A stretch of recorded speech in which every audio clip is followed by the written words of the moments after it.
Are you ready? Let me say it first. You repeat it after me. John. Paul. Ringo. George. I give you the one and only fabulous Beatles. My name is Tim Lemire, and I love the Beatles. I also love language. I'm a writer, editor, and author, so language is my livelihood. Why not put the two together for a podcast where I use the Beatles music to talk about the English language? This is the Beatles English. Episode 2.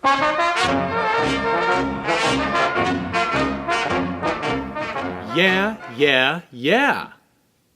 If you're a Beatles fan like me and consider yourself obligated to read and or listen to every interview with Paul McCartney that comes out, you know that Sir Paul has a repertoire of anecdotes to explain how certain classic Beatles songs were written. These anecdotes are as familiar to some Beatle fans as the songs themselves. And if you are such a Beatles fan, you already know the anecdote I'm about to tell about She Loves You, the Beatles' exuberant 1963 single, the official anthem of Beatlemania. Paul's father, Jim, was an amateur musician in Liverpool, and according to Paul, his father had a qualified response to hearing the song She Loves You. Here is Paul in 1978. He would say things like, we wrote She Loves You. Yeah. And he'd say, son, there's enough of these Americanisms around. Couldn't you sing yes? Just for once, couldn't you? You don't understand, Dad. It can't be yes. It can't, it wouldn't work. Are you sure? And all that. Cute story. It has the ring of truth. It sounds like a dad thing to say. It also opens the door to talking about words that we certainly use every day. Yes and yeah. Yes and yeah, of course, mean the same thing. We use those words to indicate assent, consent, approval, enthusiasm, understanding, or acknowledgement, like when someone calls our name and we respond, yes. Someone such as Paul's father, who was born in 1902, would have drawn a sharp distinction between the words yes and yeah. And depending on your age or your upbringing, you yourself may have been corrected in your youth by one of your parents or by a teacher to say yes instead of yeah. Why? Because yes was considered to be polite and respectful, whereas yeah was seen as too casual, perhaps even uneducated or uncouth. Now, we may smirk at a reaction like that. We may even call it bourgeois, to think that by using yes instead of yeah, or I beg your pardon instead of what, means that we have class or know our etiquette. In Paul's story about She Loves You, his father Jim refers to yeah as an Americanism. Is that so? Along with blue jeans, jazz, and rock and roll, did America also invent the word yeah? I own a copy of the compact Oxford English Dictionary, and I could not find an entry for yeah, even in the entry for the word yes.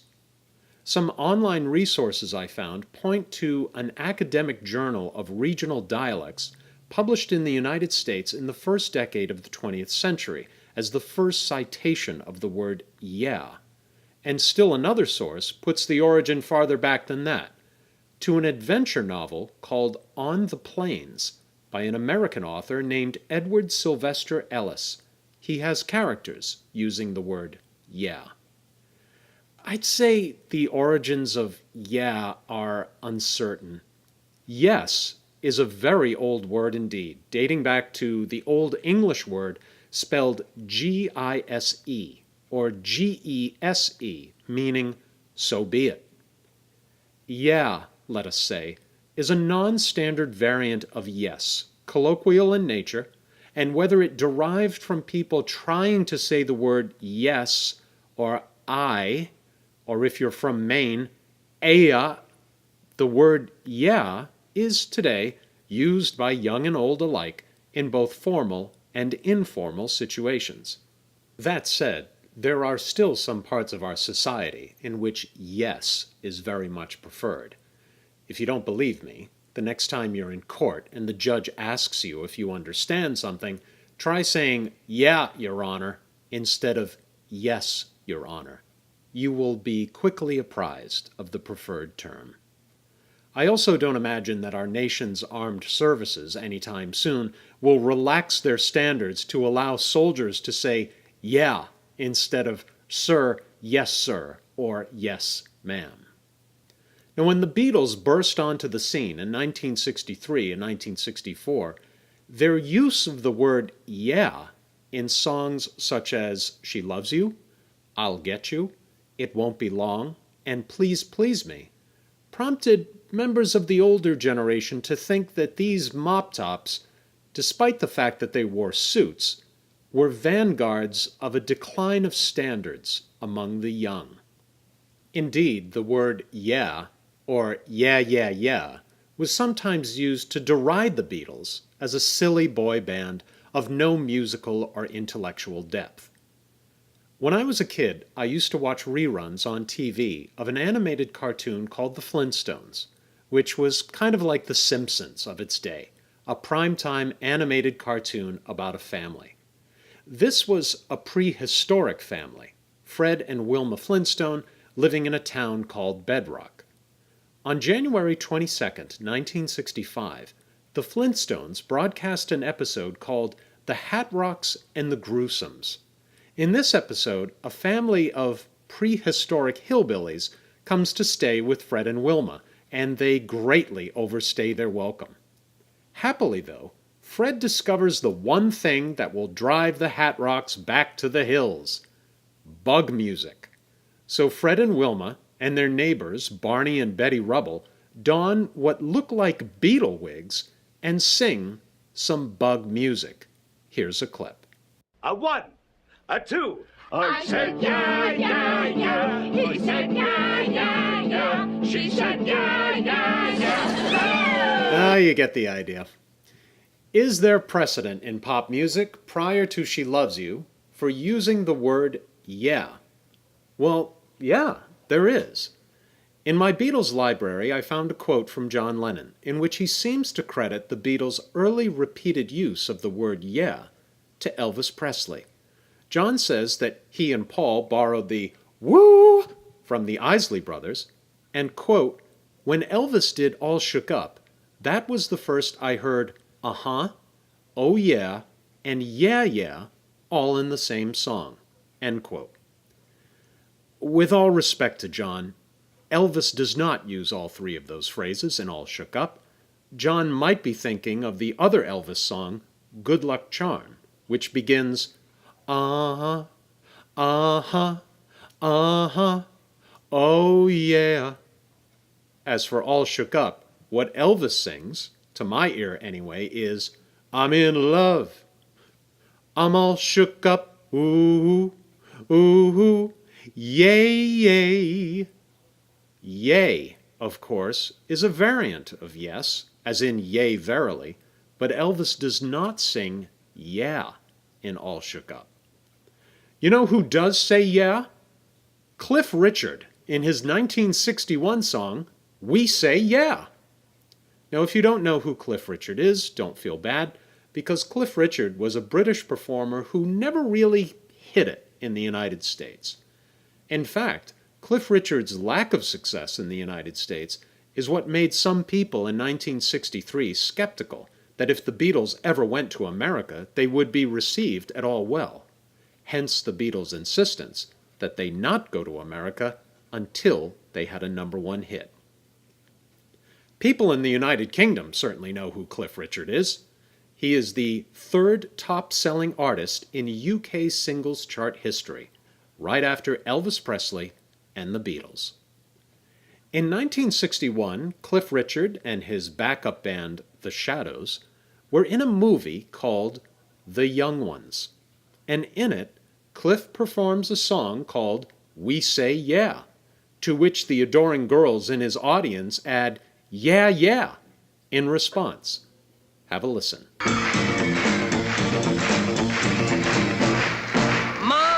says no. Daddy says no. Brother says no. But they all gotta go, 'cause we say yeah. We say yeah. We say yeah. We say yeah. We say yeah, yeah, yeah. Huh. Now, if you read the lyrics to this song, Cliff Richard basically advocates parting ways with your parents or the older generation because they say no, while we say yeah. At one point, Cliff Richard sings, "If we didn't go ahead and thought of all they said, might as well give up, man. We might as well be dead." That's a pretty strong indictment of your elders. But by the end of the song, Mummy and Daddy and Brother say yeah.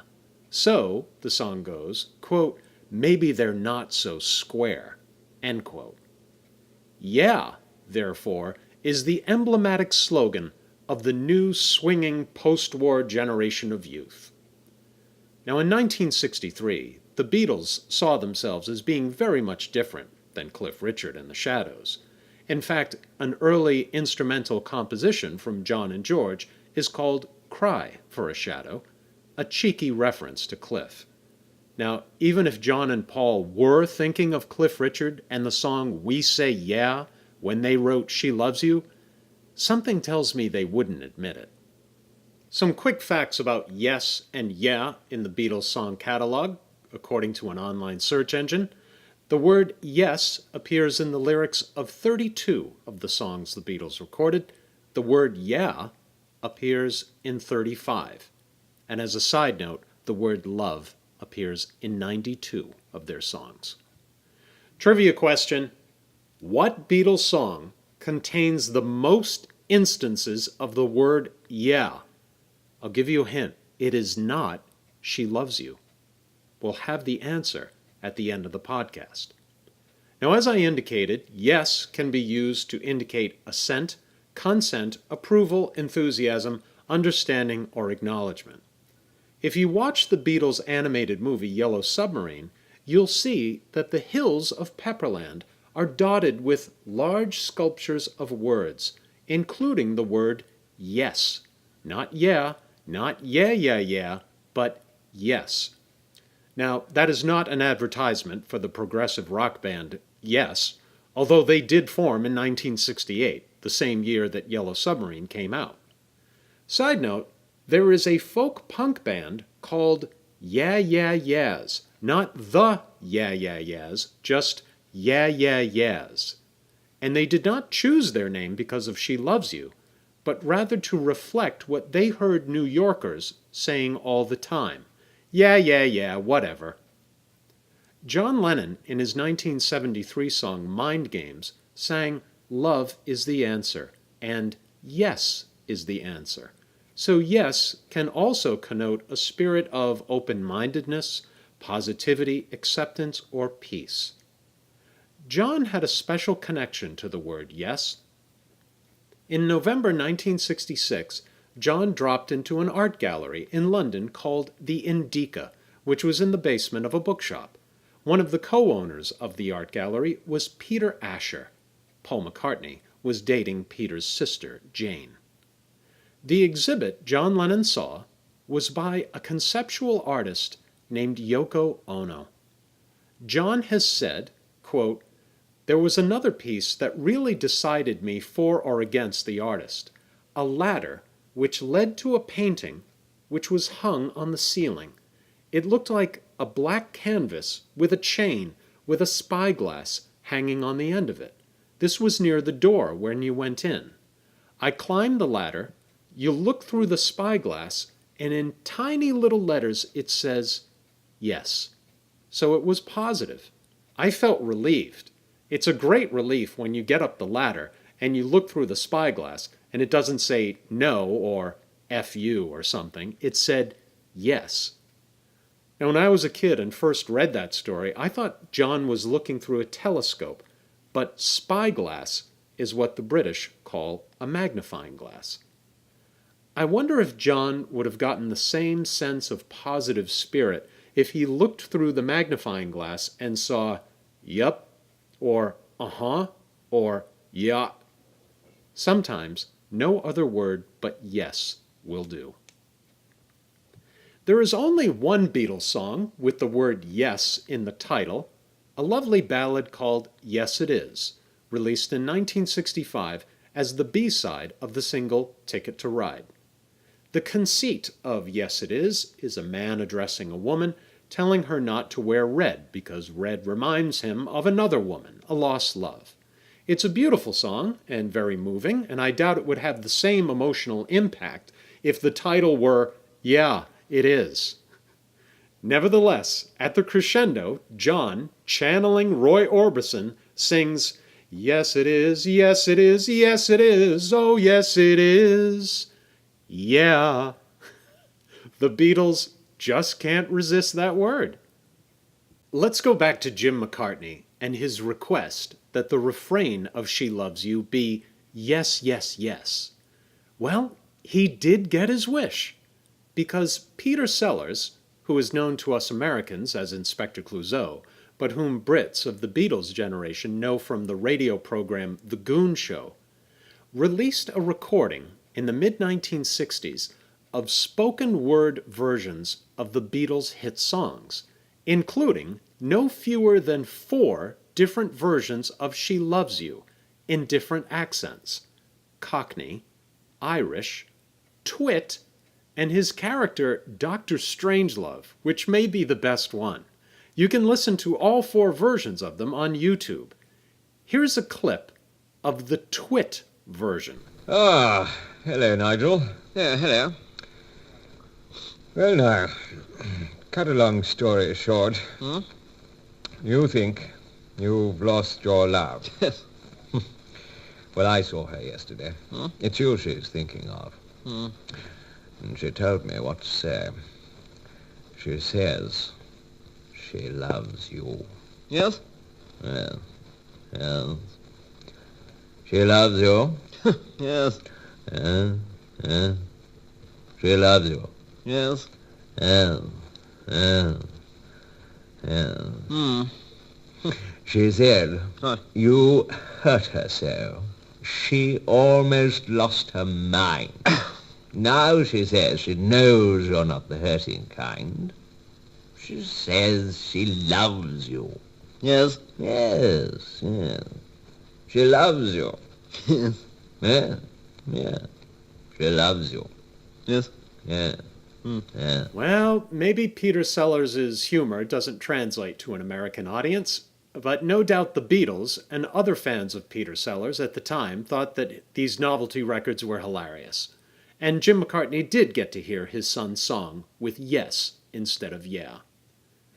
And before we leave that, the word twit in British slang very likely comes to us as an abbreviation of the word nitwit.